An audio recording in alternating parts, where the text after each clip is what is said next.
hello, and how you doing? In honor of Mother Wendy, this is going to be my episode recap of The Real Housewives of New Jersey, episode 2, season 14. Hey, I'm catching up. I'm almost there. I'm almost where I need to be. By the way, the name of this episode is Icing on the Brain Cake. So the episode opens up and we are with Danielle and her family. And what are we doing for Danielle and her family? She's living vicariously through her daughter. She goes in for headshots. She wants her daughter to be a star. Baby, now, if you can recall, do y'all remember this show called Joy's Delicious? Baby, I love that show. I wish they had got some of those girls to be on their show. At least as a friend to the show. I think Danielle had something to do with those girls and Joy's Delicious. But anyway, the point is, to me, she's going to live out her dreams through her kids. Then we find out that she wants to throw a party for her husband because he survived some kind of traumatic brain injury. So the party is going to be about them, and they're going to go to the Jersey Shore. And Danielle said, hey, I'm going to invite everyone from the group. I'm not inviting Jackie's ass because she was not nice to me. Well, no, she wasn't. And I never thought I would say, again, I'm not feeling Jackie Goldschneider. Ever since she got up and Teresa's ass. So there's also new developments with Danielle and her family. She's decided to let us know that her and her mother are getting along. She's not really speaking to her father. Child, I've been saying I don't want to go down the Teresa and Joe road, but her and her brother's situation are looking just really, really too conveniently similar, in my opinion. So in the Giudice, I want to say, now I had his name. I had Larry Lobster's name on the tip of my tongue. Ruelis? Forget it. Larry Lobster, you know who I'm talking about. In the Teresa Louis household. We'll put it that way. Let's use their first names. So, Teresa is set out to prove Rhonj is a liar. Well, so are you. I mean, gosh. See, and that is the very reason why I cannot stand Teresa. She is the most hypocritical person on the show. But she is literally, damn, I keep saying it, but it's true. She is the Giselle Bryan of this show. See, that's why Giselle over there without her foot soldier, Ruble. She's going to keep on until she loses one of her foot soldiers, which is mostly Jennifer. But the thing about the difference between Giselle and Teresa is that Teresa gains foot soldiers over the years. They usually fall out with her, with the exception of Jennifer. She's still resting comfortably up in her butt. But usually they fall out with Teresa. But she gets new recruits. However, it's not looking good. Her mainstay was actually Roble, and she put too many eggs in Roble's basket because her and Roble together never brought a good story. However, when Roble hid her story of her cheating husband, then that showed that she had the potential to bring a story, but she didn't. So now Giselle's over there on the island by herself pretty much with only big head Stuart Darby. I know it seems like Darby's head is another character on the show. No, she's just one person. So Giselle only has one foot soldier. Like I said, Teresa gets recruits plus Jennifer. So now she has another recruit in Goldschneider. So it's going to be a reign of terror from Teresa, I see, from years to come. But her power is dwindling because now at this point we have Marge that's into it with her. So we have Marge, Melissa. I got to get to Melissa, by the way.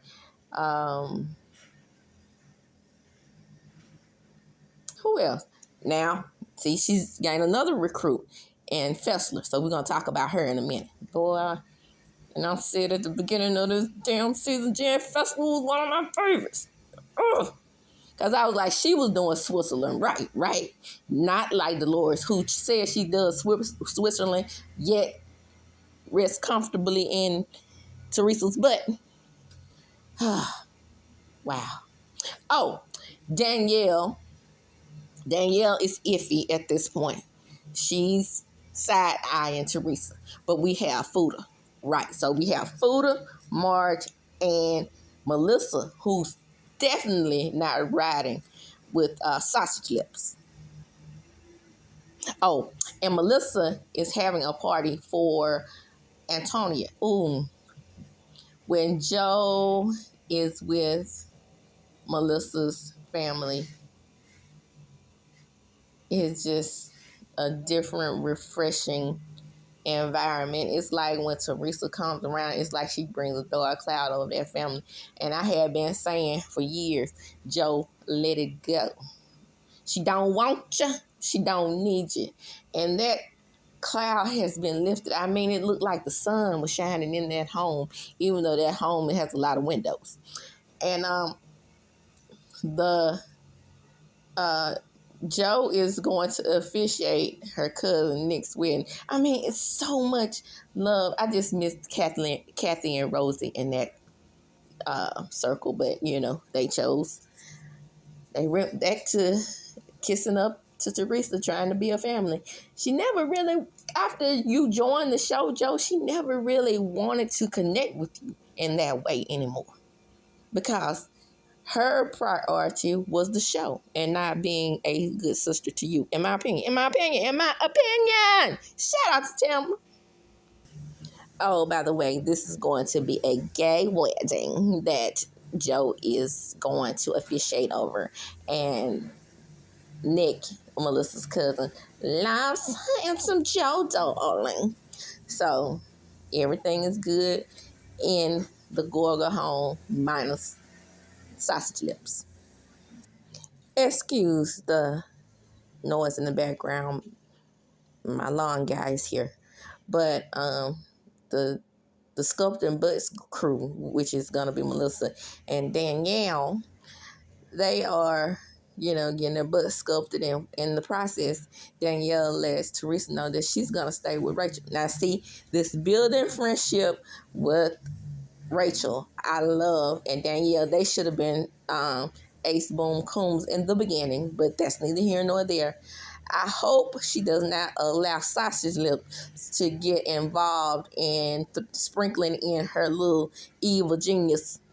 No, I said genius, didn't I meant to say her evil, stupid, dumb bunny ways over there with her. I hope she sees Teresa for who she is and makes sure that she doesn't let her do that, because I like this blossoming friendship between Danielle and Rachel. And Teresa was bothered. She was bothered when she said that she was staying with the Fooders. That's, that lady, she act like she the 10-year-old supreme queen on the doggone playground. So Marge, Rachel, and Fessler. Did I say it right? Marge, Rachel, Fessler. Yeah, so Marge, Rachel, and Fessler, they're on the other side of town, and they're doing pickleball. And at the pickleball tournament, they're talking about sausage lips. And Fessler is looking all confused like, I'm not going to talk about Queen Trey because I like her. I really, really like her.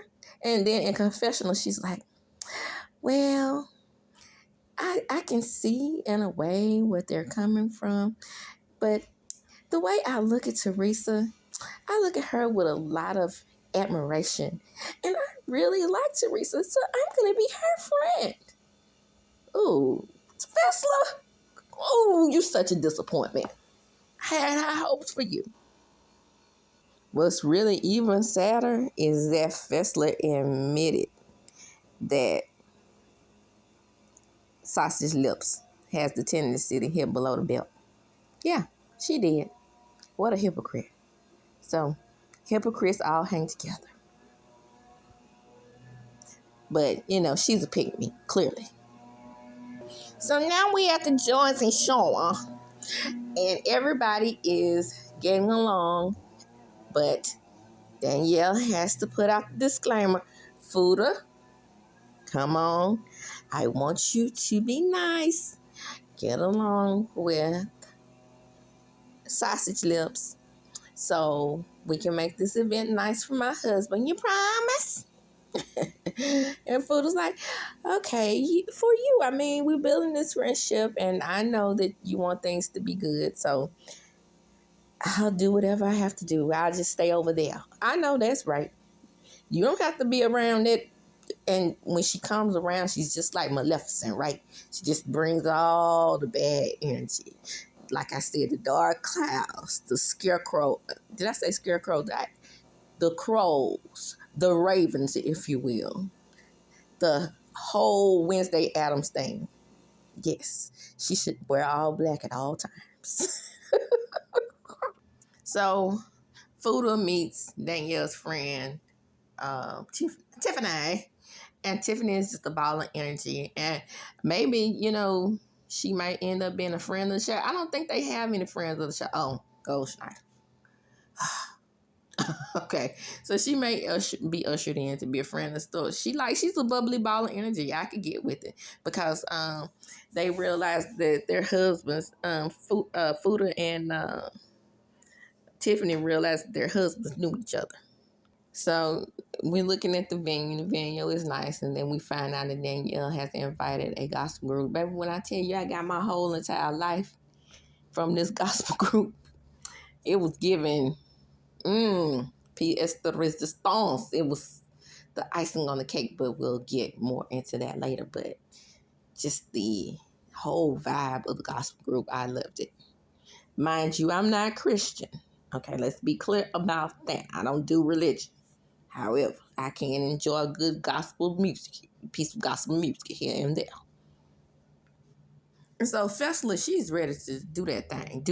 And when I say do that thing, she ready to, put something in the pipe and smoke it. And they looking all confused like, Fessler? So Fessler and she's trying to get down with old Jen Aiden to see if she wants to get down with the ganja smoking, if you will. But hey. Sometimes you have to calm down when that dark cloud is about to be present. So at this point, Sausage Lips has Two-Face Fessler right where she wants her, right? So Fessler does what Fessler does. I'm about to do a play on word. Fessler fesses up. And says that, we met at Marge's house because remember Teresa, she's getting the foot soldiers together to come at Marge. So she was like, yeah, we met up at Marge's house, and we was like, yeah, we're going to do this and we're going to do that, and if they come at us with this, and we're going to... So we were just basically strategizing. Baby. Now, if that statement wasn't true, who needs friends? How come I lose my train of thought when I'm talking about these doggone analogies? With friends like that, who needs an enemy? That's the truth in this case. Nothing could be truer. Marge, you got yourself something. And I know that these two people have been friends for years, but see, a lot of times these shows make a person toxic, especially when they want to hang with the mean girl, get with click. Damn, the word is click. Ugh. Especially when they want to hang with that Regina George type clique. So, I mean, you will be cut off easily in my circle. Period. I can't stand helpful who's so discord. Shout out to Natalie on Martha's Vineyard. So Fessler again fesses up and says that Marge was getting ready to play the recording between, I think, Louis and Marge's son. So, but she didn't use it. So she got Sausage Lips and Larry Lobster right together without having to pull out the heavy artillery. Don't you get that, idiot? Damn, Fessler. Ooh, hey. I can, girl, you on my list. And so, Fuda asked Marge, what are they talking about? What are they having a conversation, even be having a conversation? And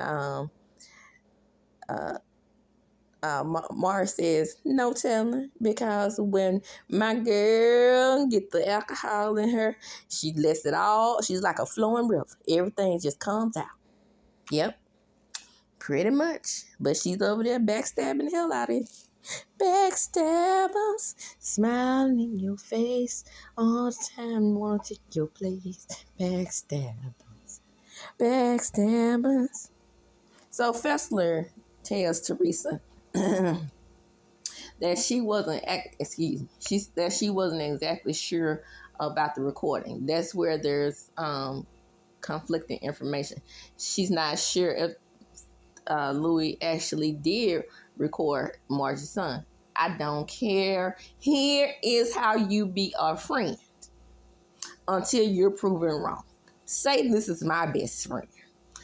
And my best friend's son said that he received a call from a person in our friend group that was causing discord. Yeah, causing discord.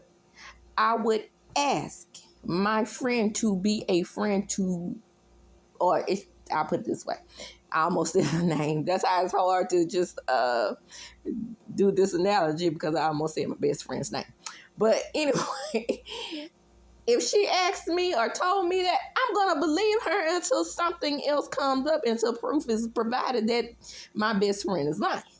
But I'm sure my best friend wouldn't lie to me, so why wouldn't I believe her over somebody who clearly lies all the time on the show? Here's Teresa. Well, I promised on my 4 daughters that nothing like that happened. Louis did not call Marge's son. You a lie. It's all written all over your lips. Every time you lie, your lips get bigger and swollen across your face. And I ain't talking about your nose. I'm talking about those sausage dick suckers on your face. That's what gets bigger when you lie. So Fessler brings up the drug dealing thing to Teresa. And Teresa's like, no. I don't mean that she's a drug dealer now. I mean, Fuda is a drug dealer now. I mean back in his past. Then why are you bringing it to the show as if he's doing it presently, sausage lips? I figured that you were saying in his past, but your tree-hugging fans don't see things that way. They take everything you say as face value, even though they know you to be a known liar. So they're all on Twitter acting as if you was saying that he was doing it at real time. You're damaging. And that's I'm talking about the reason why you don't get along with Joe. And that's how I saw Joe putting forth more effort to be a brother to you than you were a sister to him. That's just how I see it. My opinion. Shout out to Tamara. And so Fessler, in Confessions, with all that, and remember I said I was going to get to that later, but all the adoration that she can muster up, I mean, I just can't stop looking at Teresa. And she's such a good person. Say, why not? I know you're a fan, baby. But even being a fan, did you see her flip that tape? Oh, okay. Well, maybe you weren't watching then. But, did you see her, tell Danielle to pull Marge's ponytail? Yeah, that was her. Okay, well, okay. Were you watching the show? Did you see how she flipped on Jacqueline Loretta? Okay, maybe you won't watch.